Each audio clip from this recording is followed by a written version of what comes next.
Welcome back to another episode of Out of Focus, episode number 5, season number 2. Today I have with me is a brother of mine that I grew up with. So he came in the studio and said we've been knowing each other for 40 years. Right, that right there kind of threw me off. Like 40 years. That's crazy. So my friend Micah Lee, the founder, owner of Revelheir. Is that how you pronounce it? Revelheir, like heir, like your heir to the throne. Yes. So Revelheir and WBTS 419. So talk about that WBTS before we get into Revelheir. Just talk about WBTS 419, what it means and what it's doing for the community. Yes. WBTS 419 stands for Who's Behind the Show. It is a nonprofit fashion council that I founded here with a few of amazing people that we have on our team. And our goal and our mission is just to raise awareness for, fashion designers, anybody that's interested or related to the fashion industry. So create a platform, create resources, to provide information and create a community. Toledo's known for the arts. Right. We have the number one art museum in the country right here in Toledo.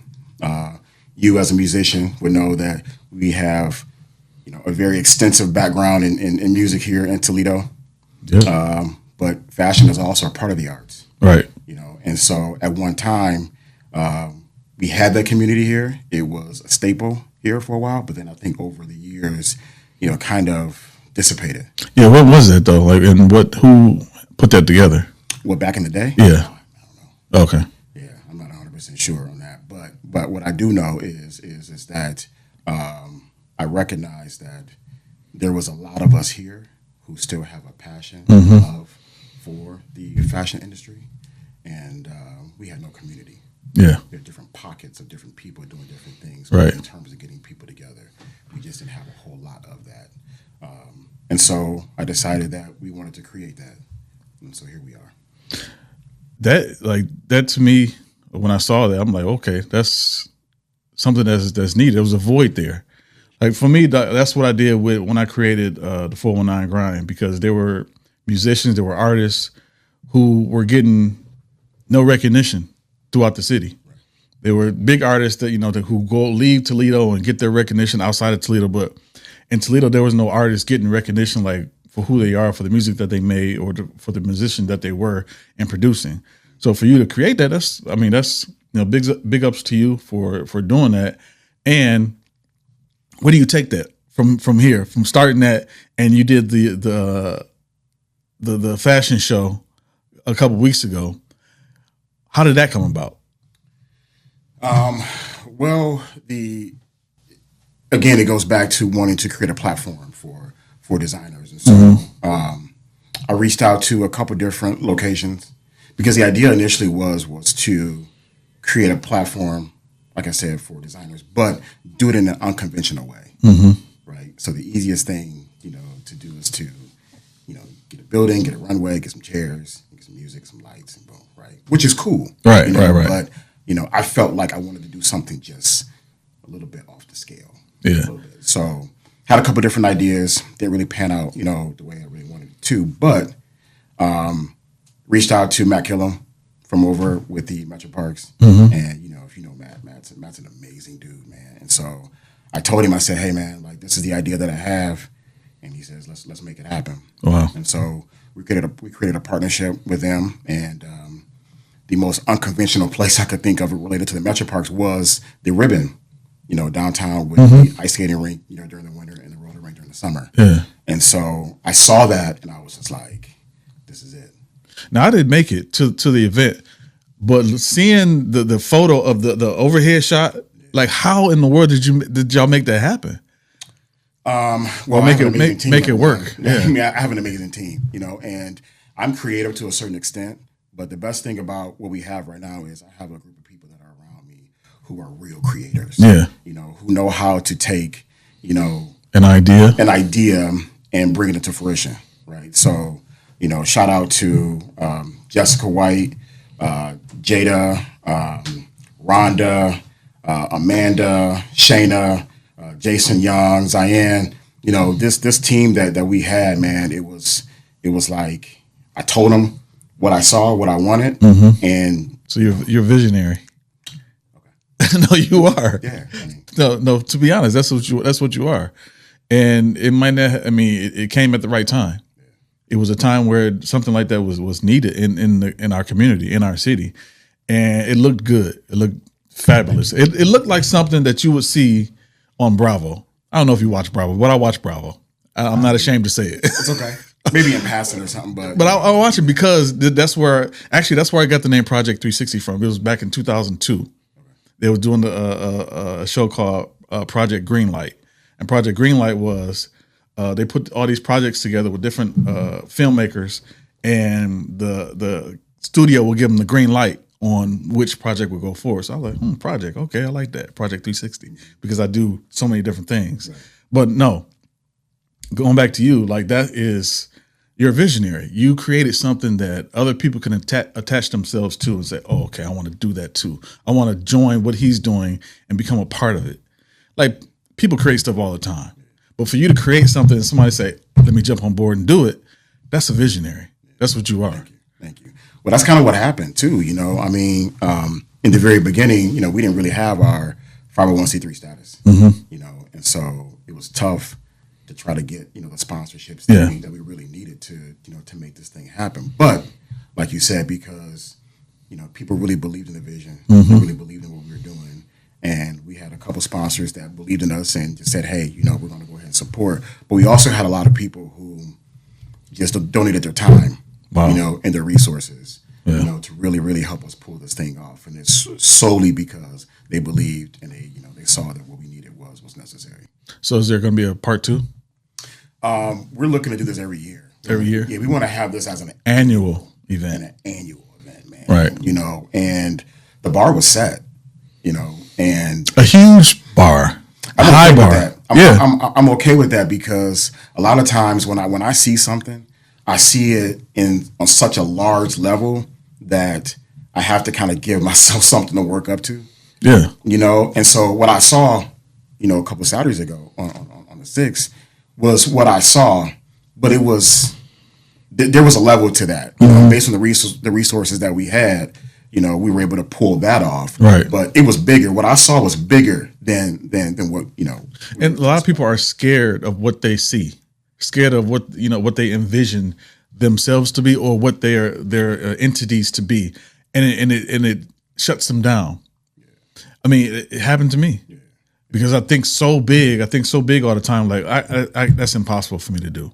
But when I go ahead and do it, it's like, wait a minute, it wasn't that hard. All I did was pull resources together and make it happen. Yeah. A lot of people don't feel that they can do that. Yeah. Well, I got a lot of that from my father. Yeah, you know, I see that. I got a lot of that from my father. And my father and I would have, even up until his passing, man. You know, we had a lot of deep conversations about, you know, just dreams and goals, and it was stuff that we probably, if the average person probably sat in the room, you'd be like, yeah, all right, dude, okay, yeah, whatever. Right. But we understood, you know, and that's how we always saw things, and that's how we see things, you know. And so next year, you know, we're looking to take it up a notch, you know, and the year after that, take it up a notch. Yeah. You know, so. And I want to go back to, you know, your father and John Livingston, my dad, and Arvell Garrett. Those are some huge influences on our lives. Even not just earlier in life, but later in life. Like I ran into John, I don't know, it was at the library. I'm doing some research and he doing some research. We run into each other.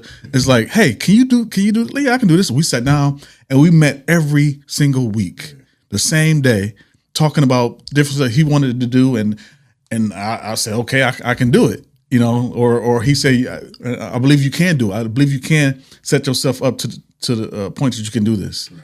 And so it's like those encouragements, even with what I do now, it's like Pastor Garrett or Bishop Garrett, he instilled these skills into me. I didn't want to be the sound man and the sound, everybody else doing the choir, and I'm in the sound room by myself. But that taught me something, right? I'm up in the bird's nest doing the camera. That was something that he made me do because I needed to have something to do at church. But it taught me something. It taught me discipline. It taught me how to move in certain arenas as far as camera, as far as microphones, as far as fixing stuff on set. That taught me a lot. Excellence, yes. So that first of all, that's John Livingston. Yeah. Excellence is key when it comes to him and anything that he does, anything that he wanted me to do for him. Right. And I appreciate that. It probably times I'm probably like, man, this dude get on my nerves. Like, he is really annoying me. But it's to a point to where I understand. Right. It's like, oh, this is what he was trying to teach me. This is what he was trying to influence in me. And I see that in what you're doing. And that's like, it's something that a lot of people probably don't appreciate. And I totally appreciate it. The lessons that we learned growing up in that church, with Nate, with John, with my dad, with Bishop Garrett, with Fred McQueen. Yeah.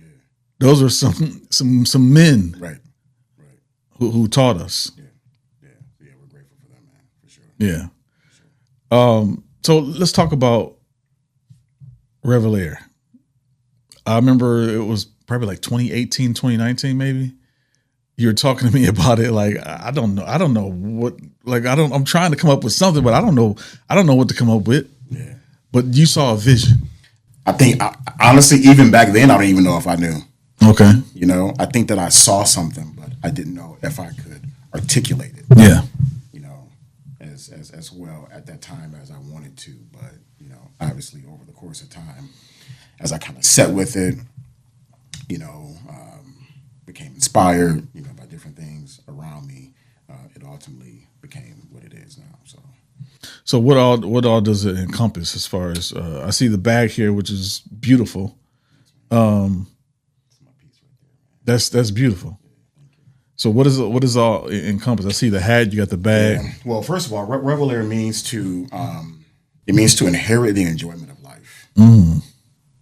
Okay. Yeah. And so when it comes to the brand, you know, everything that we do, whether it be an event, whether it be, you know, product, you know, it's always going to be associated to you doing something that you love, something that you're passionate about.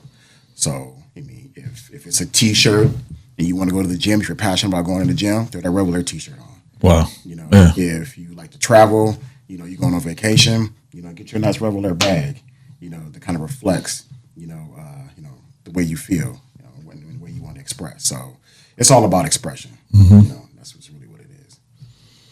And where do you feel this is the brand itself is going to go from here, as far as like products that you provide for customers?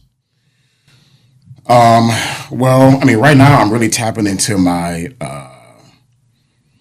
my luxury leather goods bag. Okay. You know, it's something that I kind of played around with at first, but I dropped a backpack last year and it did really, really well.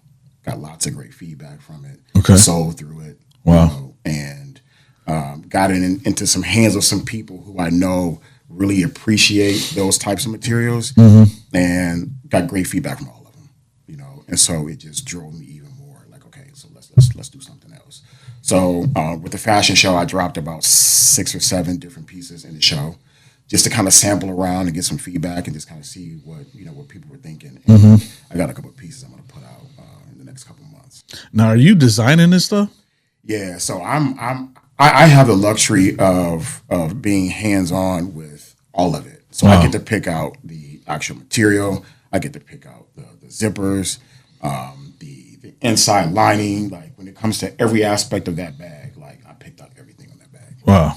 Yeah. And so I, once again, have the vision. You know, I have to kind of talk it out sometimes to, you know, the manufacturer and say, this is what I see, this is what I want. And they kind of help create it. And I'm like, yeah, no, not that. Take that off. No, add this. Okay. And then we create our piece. And then that's when the samples and stuff are created.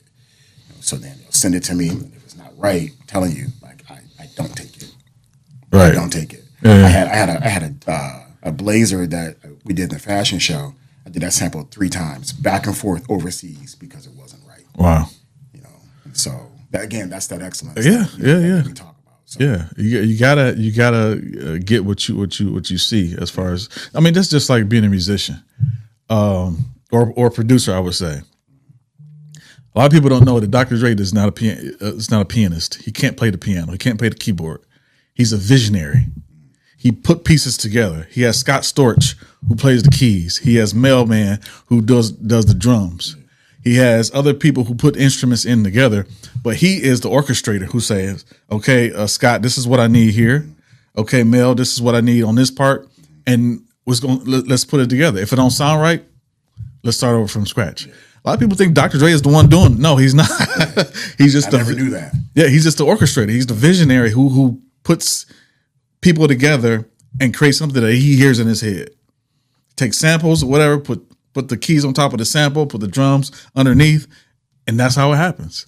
A lot of people don't know that, but I'm like, wait a minute, let's see who's really doing this, because I hear Scott Storch making his other music, like, wait, that sounds like, that sounds like the Roots song that Scott Storch played on, but that's on Dre's song. That's got to be Scott. So I went back some interviews. Scott Storch on, I forgot who the guy's name was. That used to be on MTV. But he interviewed him. It was like, yeah, I'm the one doing I'm like, wow, that's crazy. But yeah, that's the same thing. You don't have to be the person whose hands are on the material. Right. But you see what you want it to look like, what you want it to feel like. Right. It's like music. You want it to feel a certain way when somebody hears it. When somebody picks up that bag, you want them to feel something. Right. You want them to feel a certain way. And when they're wearing it, it's like, oh my God, that feels great. Yeah. Like when I put on a Hanes t-shirt, it feels okay. Mm-hmm. But when I put on a t-shirt that's branded, it's like, oh my God, this cotton is so nice. It feels so nice on my skin. So that's the difference, and you know the difference because you're the visionary, you're the orchestrator who puts the idea out there for them to put it together. Right. And even beyond, even to that point, even beyond the look of the material, I wear it. I take it through cycles. Wash cycles. So you go through the whole... Yeah, man. I go through the whole shebang. So before I drop something, a lot of people may see me wearing something and be like, when you going to put that out? Is that new? And I'm like, I'm just kind of checking it out right now, And so I want to make sure that anything that I put out, the quality is there too. Mm-hmm. So because days going to come, my price point is going to be at a certain, place where, if you're paying for something, you're paying for more than just a name. You're paying for, the feel, the quality, and the goods and the brand and, everything that goes along with it. Everything that encompasses into the name Revelheir is that's what you're going to get. So quality is very, very, very important to me. Did you see yourself doing this at 15 years old? Because you were always into, I won't say into fashion from my perspective, but you were always a person who would say, man, look what Micah got on, man. Like he's always put together. Again, I got that from my dad, man. Like, I don't know if I ever saw my dad in a pair of jeans. Right. I saw my dad once in a pair of jeans. Yeah. And I think that even when I saw him in like some shorts or like some casual gear, I think it was at like a camp that we had went to, like a youth camp or something. That he was kind of overseeing. But he was always put together. He took so much pride into getting dressed in the morning. I remember as a kid, watching my dad put his cufflinks on and put his tie bar, and he had a facial routine, all those different types of things that he took pride in. And so just growing up, I saw that firsthand, and so it just kind of became a part of, my everyday life, and it kind of spills over again back into the brands. Yeah, that's crazy because my father did the same thing, but I went the opposite way. Yeah, I did too. I'm not putting on a suit, bro. Yeah, that's what he wore, a suit or a shirt and tie everywhere he went. I don't know if I ever seen your dad outside of that either. Yeah, other than going to play basketball. With that, but he wore a suit and a tie to the gym. And then, getting this hoop gear. Yeah. But it was like, I've never seen him outside of that. So I'm like, I'm not wearing no suit and tie. Even the shoes, though, dress shoes. Yeah. From like his closet was full of dress shoes, different colors, different brands with different whatever. No one pair of tennis shoes to hoop in. But I think that what taught me though, I think that taught me to be comfortable in whatever you feel. Yep. So my dad, I don't know if he was really necessarily comfortable in that sort of gear. Yeah. And stuff like that. Me, I don't even, God rest his soul, but I don't even own a suit. I don't either. You know what I mean? And which is the very opposite of my father, but I'm comfortable in the style that I wear. Yep. And I learned that from him. Mm-hmm. It doesn't matter what it is. It doesn't matter what anybody else thinks. It doesn't matter what anybody else feels about what you should be doing. How does it make you feel? And I think that ultimately, when I put something on, it's a reflection of how I feel for that day. Yep. Because one day I may throw on, like right now, I got on a pair of like black tuxedo style pants, and then tomorrow I might want to put on some sweats or whatever. So, every day is kind of day to day, but I always still make sure it's still put together. And I kind of went back and tried to understand, like, why did they dress like that? But when you look back in the 70s, the 60s and the 70s, even the early 80s, that's what they wore. Yeah. Yeah. You don't see nobody in sneakers unless they were like a hip hop head or whatever. But you always see them in dressed down from head to toe, even with the hats, Dob hats or whatever. It was like they always dressed up, no matter where they went to school. They said, my Uncle James said that my father wore suits to school, like dressed up, like head to toe, tie and everything. And he used to stand up on the cafeteria tables and preach in school, like at Libby. I'm like, what? He did what? Like at 17 years old, he did that? Like, yeah, that's what he was doing back then. Like that was. I mean, that's just what it was. That's just like somebody wearing the latest hip hop gear and they stand on the table and they rapping. Right. That's the same thing. But that was just what's going on back then in the 70s, in the mid 70s. So I understand it. That's what it was back then. Now it's like fashion has kind of shifted, because 80s and 90s it was like full hip hop, like tennis shoes and baggy shorts and baggy shirts, and now it's like fashion has shifted to a more I don't even know how to describe it. Because when you see hoopers, like the basketball players going into the game, that's when you see the latest fashion trends. That's when I see it. Yeah, I mean, we live in an era right now where I don't know if. I mean, I feel like there's so many trends. It is. Not just one. Yeah, I think, like we were just saying, man, I think that, people are just so free in being themselves that people just kind of just do whatever. I mean, even on my social media, like I follow a bunch of fashion stuff, and I just see so many different styles, and I just don't know if there's one particular thing, but, the best thing about it is people have the freedom to do, kind of what they feel. Yeah. And just express. Individuality is big right now. Yeah. Now everybody, like, you're your own brand. Even not even somebody in fashion, but somebody in sports, somebody as a musician, somebody as a CEO. You are your own brand. So however you portray yourself out in public on social media, that's what people like or don't like. Yeah. And I like it that way, because now it's not like somebody said, "Oh, what are you wearing? Like you shouldn't wear that. That's not what's trendy right now." No, it's like, "Oh, what is that? What do you got on?" Like I say that all the time when I especially when I seen the fashion show, the pictures, I'm like, "Whoa, what is this? Like, this is beautiful." And one person, I don't know if Paul Anthony. He was in the show. Yeah. Yeah. So Paul Anthony is one of the first very, very talented young man. Very talented. I went to his when he had his space out. I forgot what, on Reynolds. Yep. And right by AutoZone. Yep. I was like, oh my God. And he was showing us how he pieces different things together. I'm like, oh my God, this guy is a genius. His upcycling game is insane, man. He can take anything. Like I saw something. I think he just did a show in New York. Oh no, LA. And he had a piece, man, where he actually took a backpack and some wind gear pants, I think it was, or something like that. created like this outfit out of a backpack. Wow.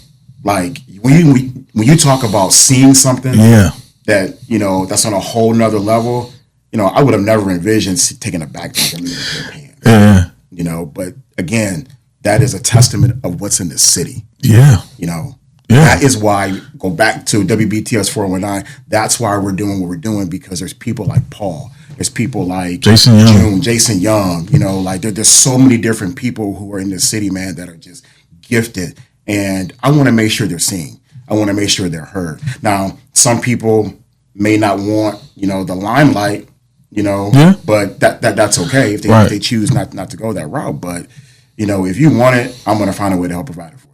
So when did you decide to say, okay, let me, you know, get out in the limelight and become a public figure? Because right now, Micah, no, listen, I'm not a public figure. Micah, listen, you were never out in public as far as being, you know. See, look at this. It's got it on the cup too. Okay. It's all about branding, man. Right. So you were never out as a public figure.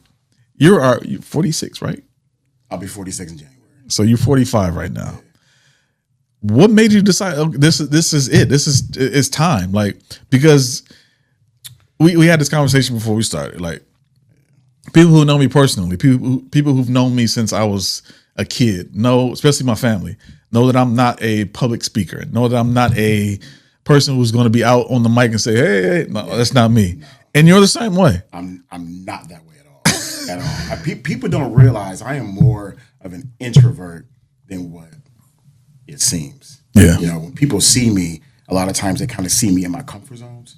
So a lot of people know me from work. Yep. You know, and so I'm front facing a lot, and so I've been doing that for so long. I've been in retail for 30 plus years. So it's a habit. So it's I'm comfortable in that realm. You know, but taking something that I saw and deciding that I was going to do something with it, it was quite fearful.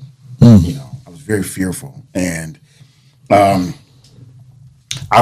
never forget the story, man. I was sitting, I was talking to my dad one day on the phone, and he asked me, he said, why don't you just go ahead and just do it? And I said,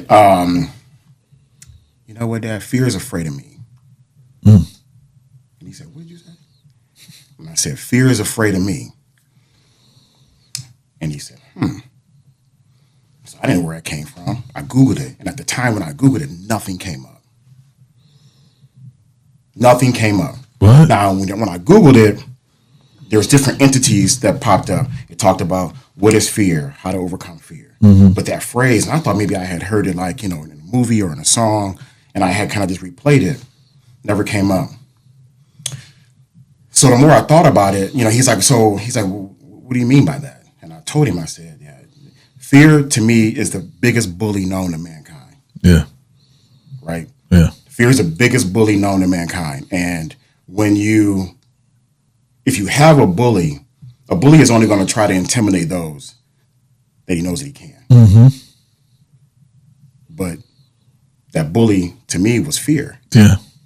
And so when I finally said that fear was afraid of me, I wasn't allowed the fear to bully me out of doing what I was passionate about, doing what was inside of me, doing what I felt like God gave me. Yeah.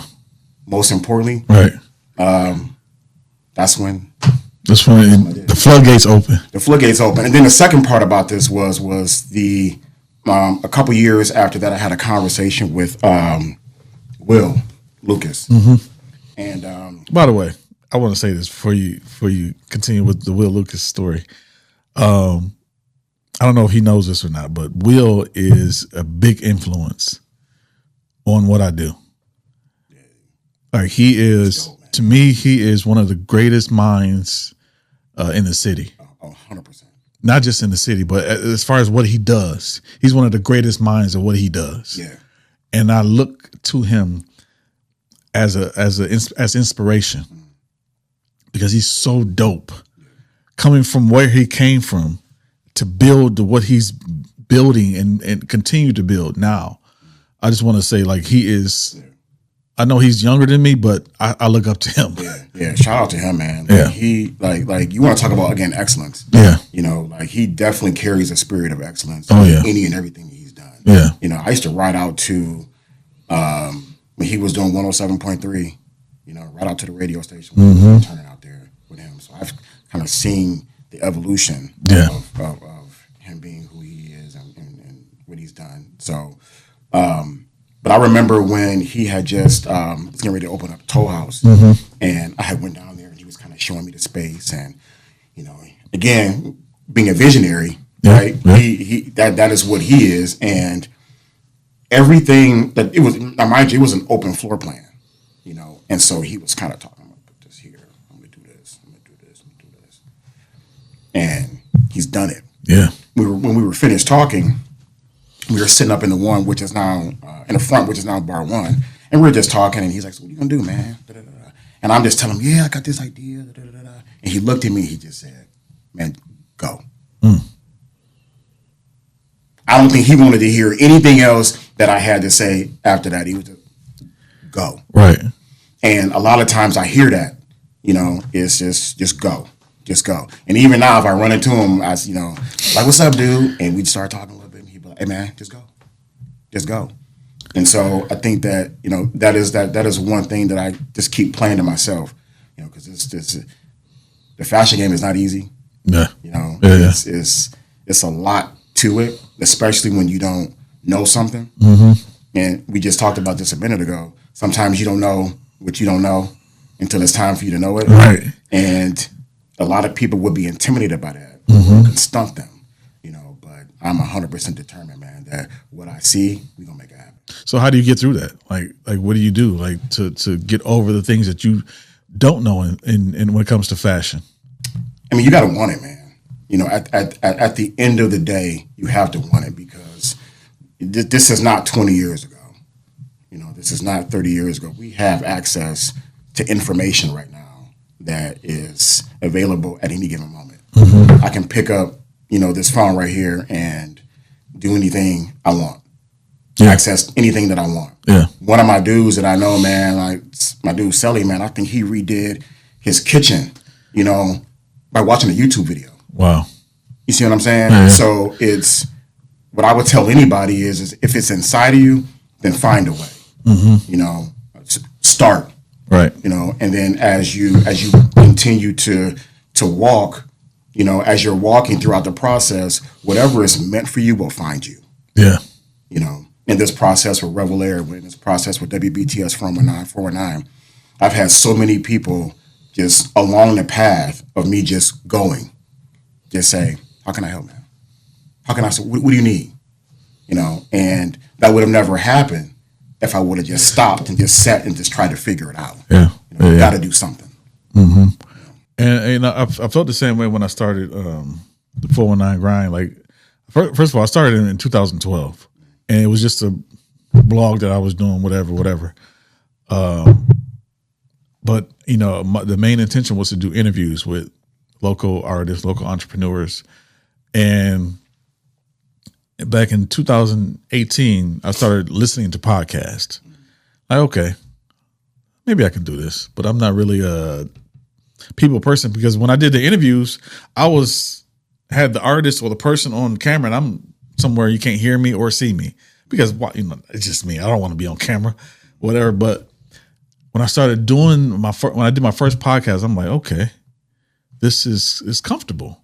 It's like I'm just having a conversation. So I started listening to more podcasts, started doing more research. I started listening to Will Lucas. Like, okay, he's just having a conversation. Like, it's not nothing that's scripted or something that's tied down. Like, you have to do it a certain way. So I listen to different podcasts. Okay, people doing it differently. So I had the idea, what about doing a morning show? I've done radio before. I know how radio works. I know how radio works as far as getting funding for advertising. So if we run the morning show like a radio station, that's how it'll work. We'll get funding. We could pay for our space. We can pay for the people who's on the show, pay the people who's on the show, and make it work. So that's what we did. 370 something episodes on the morning show. But that comes to having an idea, believing in the idea that you have, and just going out and doing it. And people from all across the city, like you said, how can I help? How can I be a part of the show? How can I help the show grow? How can I be a sponsor? We had more people reaching out to be sponsors when we first started, especially because this is something that, especially during COVID, there was nothing going on. Like everybody's at home. Let's do something. So people tune in and they can see themselves on TV or whatever, or hear themselves on radio. So it was just something to do, but it was beneficial for the city. And I believe that's what you're doing now. You're in that mode right now, to where you created something to where, like, wow, that's what we needed. That's exactly what we needed. So let's be a part of that. How can I be a part of that? How can I help that out? So that's my this is my olive branch right now, to say, this is me helping by, first of all, by bringing you to the table. Man. Which was hard work, by the way, man. Listen, I almost lost sleep last night. Did you? Yeah, man, listen. I don't do this. Dude, when I had to give that speech at not really a speech, but I had to say something at the fashion show. I'm like, man, what in the world? Like, I'm just not that guy. Yeah. But I have to learn to be. Because I would much rather I don't care about the shine. I don't really care about the recognition. I just want whatever I see to just be manifested. Right. And so, but sometimes you just got to get out there and do it. So that's something that I had to do. When we did a show called Next to Blow in 2021, May 23rd, 2021. But I had to go on stage because I'm the one to put the show together and say,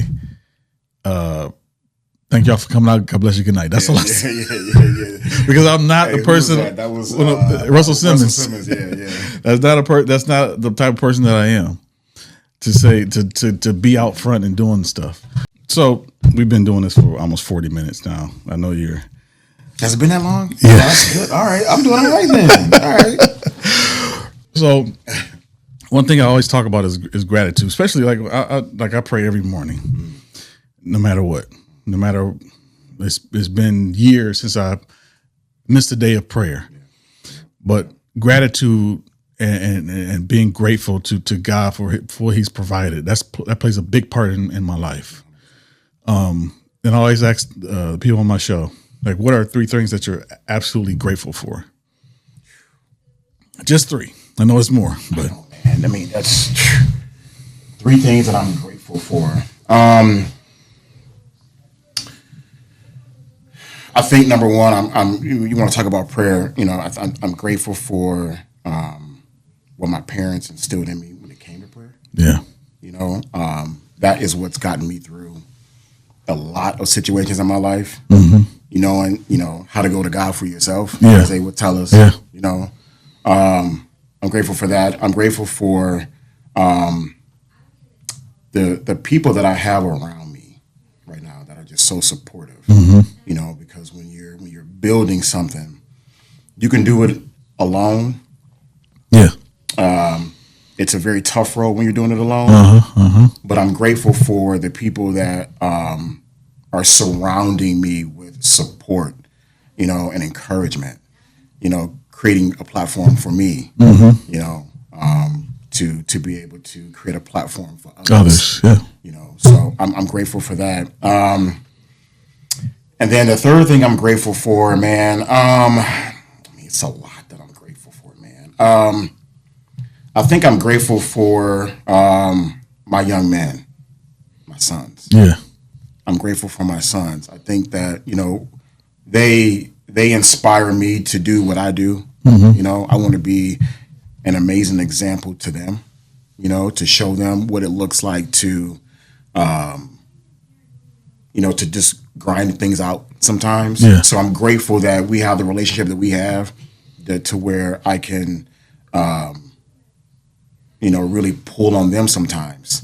Yeah. For support and things like that too. So Yeah, I mean I got a ton of things. Right. Can go on yeah. Yeah. I'm grateful for you accepting the invitation to be on the show. Like I appreciate. We've always had a good relationship as far as brothers. Growing up, 40 years. That's insane to me. I'm a dedicated Verizon customer because of Micah. Yeah. But I'm thankful for what you're doing for the community, and not just for the community, but for yourself. Because when you do stuff like this, it enhances. It brings out the personality that other people didn't think that you had, or that didn't know that you had, the abilities that other people didn't know that you had. It brings out people to appreciate who you are as a person, as a fashioneer. I don't even know what to call it, sure.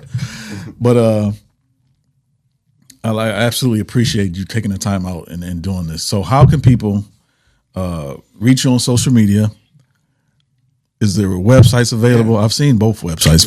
Yeah. So I'm going to get some more product on the Revelheir website, but it's revelheir.com. We're going to get that uploaded with some new merch here soon. There's WBTS 419, which is the same handle for Instagram and Facebook as well. So okay, is there a website for WBTS? There is WBTS419.com. Okay. Yep, that is the website there.